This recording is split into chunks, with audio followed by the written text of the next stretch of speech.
বিকাশ থেকে যে লোন নেওয়া যায় এটা হয়তো অনেকেই জানে, আবার অনেকেই জানে না। যারা জানেন না তাদেরকে আজকে দেখাবো যে কিভাবে আপনি বিকাশ থেকে লোন নিতে পারবেন। বিকাশ অ্যাপস থেকে লোন নিতে কোনো ধরনের ডকুমেন্টস বা কোনো প্রকার জামানতের প্রয়োজন নেই। ঘরে বসে আপনি লোন নিতে পারবেন যদি আপনার বিকাশ অ্যাপসটা থেকে থাকে।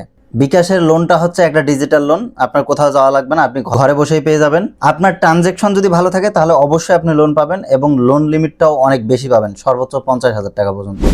ভিডিও শুরু করার আগে আমি একটা গুরুত্বপূর্ণ বিষয় আপনাদের বলে রাখি, বিকাশের লোন সুবিধা সব অ্যাকাউন্টে নাও থাকতে পারে।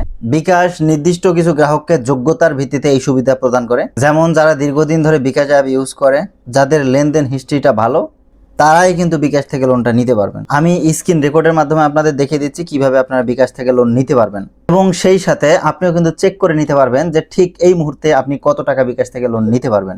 আমি বিকাশ অ্যাপে প্রবেশ করলাম, নিজ নিজ পাসওয়ার্ড দিয়ে সবাই লগ ইন করে নেবেন। দেন সবারই এই ইন্টারফেসগুলো আসবে। এখানে দেখতে পাচ্ছেন লোন অপশন, এই লোন অপশনের মধ্যে আপনারা ক্লিক করে দেবেন।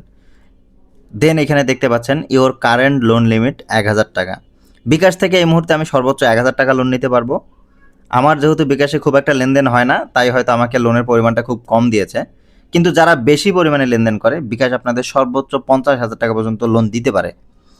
লোন নেওয়ার জন্য গেট লোনে ক্লিক করে দিতে হবে।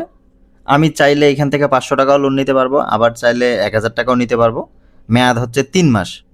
প্রতি মাসে তারা কিস্তি আকারে টাকা কেটে নেবে। তো আমি লোন অ্যামাউন্টটা 1000 টাকাই রাখলাম। যদিও ভিডিও পারপাসে আপনাদের দেখানোর জন্য লোনটা নেওয়া, তবে এর আগে আমি আমার প্রয়োজনে 15,000 টাকা লোন নিয়েছিলাম। যাই হোক, এখন প্রসিডে ক্লিক করে দিতে হবে। দেন এই পেজটা আসবে। এখানে দেখতে পাচ্ছেন লোন ফ্রম সিটি ব্যাংক, মানে সিটি ব্যাংকের মাধ্যমে আমাকে লোনটা দেওয়া হচ্ছে। এখানে ইনস্টলমেন্ট প্ল্যানটা দেখেন, 1032 টাকা আমাকে পরিশোধ করতে হবে নিচের এই 3 কিস্তির মাধ্যমে।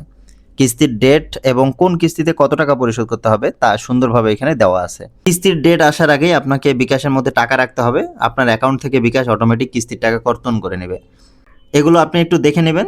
দেন প্রসিড অপশনে ক্লিক করে দেবেন। দেন অ্যাকসেপ্ট। দেন আমাদের বিকাশের নিজ নিজ পিন নাম্বারটা দিয়ে দিতে হবে।